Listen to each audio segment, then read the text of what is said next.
Firstly, I should point out that this isn't a horror story. There are no blood, demons, or monsters in the machine.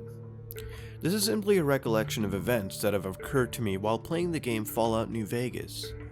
I've had the game for a while now, the Ultimate Edition, and for the most part there are no more glitches or bugs than you'd expect for the game. I bought it firsthand from a high street store in perfect condition. It was on PlayStation 3, so obviously there were no mods. These details have been included so that you can understand that it was just a regular disc. To understand this tale, you'll need a bit of background information on Lone Wolf Radio, a location in the game. Originally, Lone Wolf Radio was going to be more than what the name had suggested.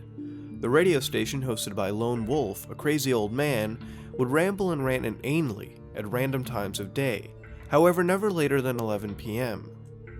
The silence would continue until 3 a.m., where the station would return with Lone Wolf and a child, screaming. The Lone Wolf would announce everyone is gone, you are all alone, let it all end, and then brutally murder the child. This would start a quest, which would give the option of killing the Lone Wolf or joining forces with him to murder a child, in the process learning a perk that would let you murder even more children. Obviously, due to the horrific nature, the content was scrapped halfway through development and never included in the game. Although the Lone Wolf Radio trailer still exists, showing the walls remnant of the insane rants, upon hearing the story of Lone Wolf Radio, I was captivated. Who at Obsidian ever thought that the station would be a good idea? Yet it wasn't just the eerie atmosphere that interested me. It was the air of mystery. Fallout games have a lot of hidden content and lore that's barely hinted at and hard to access, and I wanted a piece of it. And so for several weeks of real life, I hung around the location for a few hours per day, toying about. I tried waiting for the day at various spots, bringing certain combinations of companions, wearing specific faction armor that could link the Lone Wolf story in a desperate attempt to trigger that tiny little piece of code that could change the game. As time went on, I grew less and less interested. I had other games to play. And after a few months off of playing other games and exhausting my gaming funds, I decided to return to New Vegas to dig around some more. I quickly covered previous ground, trying all sorts of odd combinations. Nothing happened. As time progressed, I continued playing but also watched television and internet videos at the same time as playing. As I have a computer near my television, this is where I found the creepypasta community.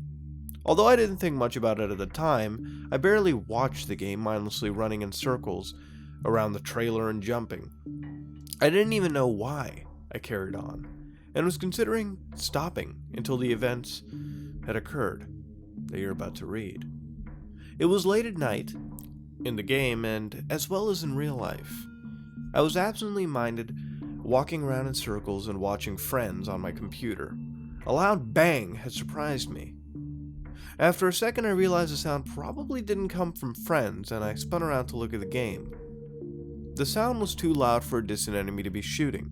There was nothing new for me, however. Every time a companion kills you, you're treated to this loud and visceral kill cam, and I assumed this is what had happened. But I had left all my companions at home. In a state between apprehension and excitement that something had finally happened, I ran from the hut, looking for my enemy.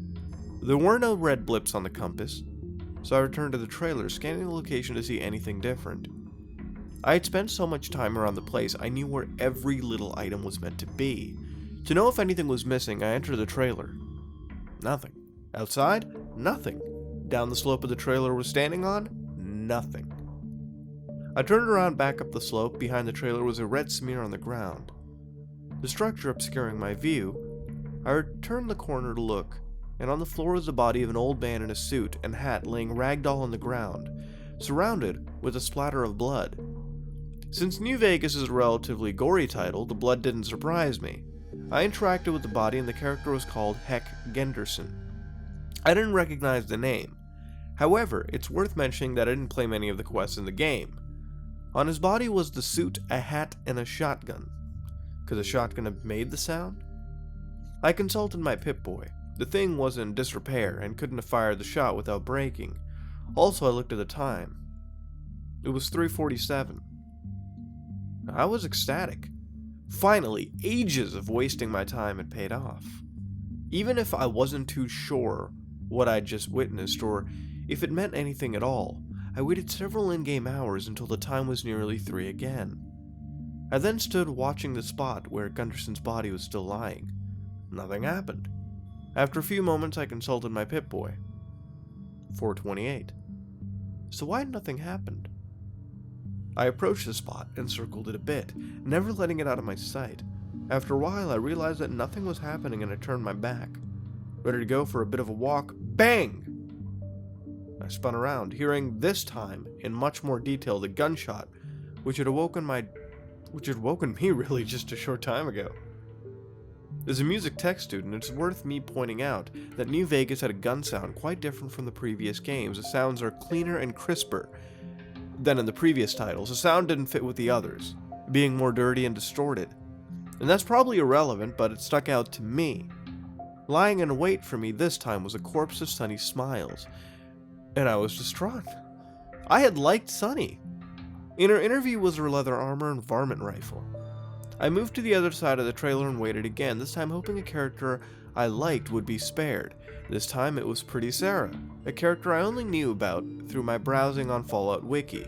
On her was only a revolver. What do these characters have in common? Why did they die? Was it some kind of Easter egg or just a glitch? I hoped that time would tell. I waited again, and when the executioner's shot was fired, I peered over the 3 bodies. Cheyenne, if you don't know, Cheyenne is Sonny Smiles' dog, and I wasn't aware dogs were a part of this thing too. But I shrugged my real shoulders and examined the body. What happened next was the most terrifying part of my tale to experience. In a dark room as I was, as soon as I went to interact with the body, a haunting owl echoed through the speakers, much louder than any sound in the game. It was a ghastly combination between wolf and man.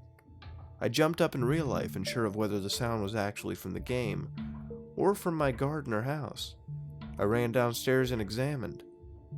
Sufficiently pleased that it was actually the game, I returned to the console and repeated my experiments. Now there aren't any more details from now on, however the pattern continues. Major Daughtry, Daisy Whitman, Sergeant Andrews, Violetta, man, woman, man, dog, 3 humans, and then a dog, 3 dog. How? I didn't return to the save file after that, not out of fear or loathing, but because after so many iterations of the pattern it was nearly unplayable with so many characters missing. I played on other saves and everything seemed in order. Of course, I didn't spend as much time at Lone Wolf Radio, just to be safe.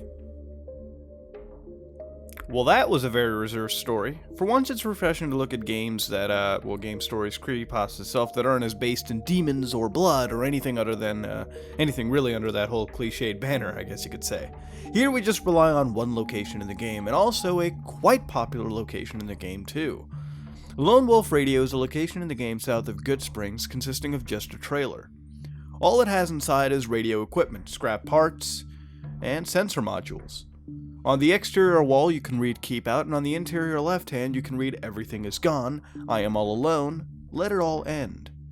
This place is subject to many similar New Vegas creepypastas as well, centering around a hoax. The location is used as a quest trigger regarding child kidnapping. Initially to me this wouldn't make sense at all. Hell, even in the days of obscure PCC RPGs, with the weirdest of quests ever tossed in, some of the most fucked up stuff even, stuff like this would never, ever happen. It wouldn't fly. Do you think the option of kidnapping or killing little kids would go unscathed today, or hell even back then? No, it wouldn't. As far as hoaxes go, it's just a hoax. In fact, location designer for the game states the inspiration for it comes from when I was at the University of Oregon. Every Saturday there was a guy who stood on a corner of the campus where everyone walked by. He had a personal microphone and speaker, and would just babble on and on about one government conspiracy theory or the other. The Radio Shack was what I imagined he would have put together if he upgraded from travel speaker to pirate radio. So as far as spooking the masses go, I don't think this was initially tossed in for that. And like the location designer said, it's just a spot for the game to spice up the variety of the Mojave Wasteland. Kind of an Easter egg, if you will. As far as this creepypasta goes, it doesn't seem too bad. Sure, while it lacks some creepy elements, and overall I'd say the tone is a little less eerie, and the happenings themselves are somewhat arbitrary. They're not explained properly. And the ending is a tad too hard-hitting. You sort of just get slammed with this, well, we're done, it's pretty much the end of it, go home. I would be a liar to say that it had not captured my interest. See, the story has one thing going for it: believability. No one really knows everything about a game, and sometimes, with a world as bizarre, but yet as dazzling for numerous reasons as is Fallout's, it can be believed that weird shit like this can happen. I mean, we've seen Dunwich, we've seen even weirder events happening in vaults alone. That NPCs randomly killing themselves may be one thing that honestly I may not even bat an eye to after the hundreds of hours I've pumped into the series as a whole, just looking at the source material itself. While of course the creepypasta is short, it does have a hit of believability. You know, you sort of gradually introduce these things rather than, oh, it must have been some possessed demon in the Fallout multiverse stabbing. No, at least it doesn't go down that route. And it actually has, you know, a little unique look at Lone Wolf Radio. Usually these creepypastas, and I've looked at several, go towards the child-killing quest route and create something that I guess is grandiose in the minds of the author, but comes across as just really, really contrived when you actually read it. So it's nice to see something that sort of takes this concept and has a conservative touch. You know, it's just, it doesn't go down the obvious route. It reserves itself and writes something that is a little unique. If, you know, it might be too conservative, it may not be as hard-hitting as one would expect from a creepypasta. But overall, I have to say that while it's not great, it certainly is not bad, and I actually quite enjoyed this creepypasta. It didn't overstay its welcome, and it kind of gave Lone Wolf Radio a little extra meaning to the little meaning it had in the base game alone. So, if you enjoyed this creepypasta, let me know what you enjoyed about it in the comments below. Let me know what you would change to make it better. What would you even rate it? As always, I do ask you these questions, and let me know what you want read on the next Haunted Gaming. Of course, this is a community-run sort of show. Just send in your submissions and they will get read and everything. But that being said, this has been another episode of Haunted Gaming, and part of creepypastas. If you like what you saw, please like, comment, and subscribe. Dislike it if you dislike it. This is me, Mudahar, and I gotta tune in to Lone Wolf Radio. I am out.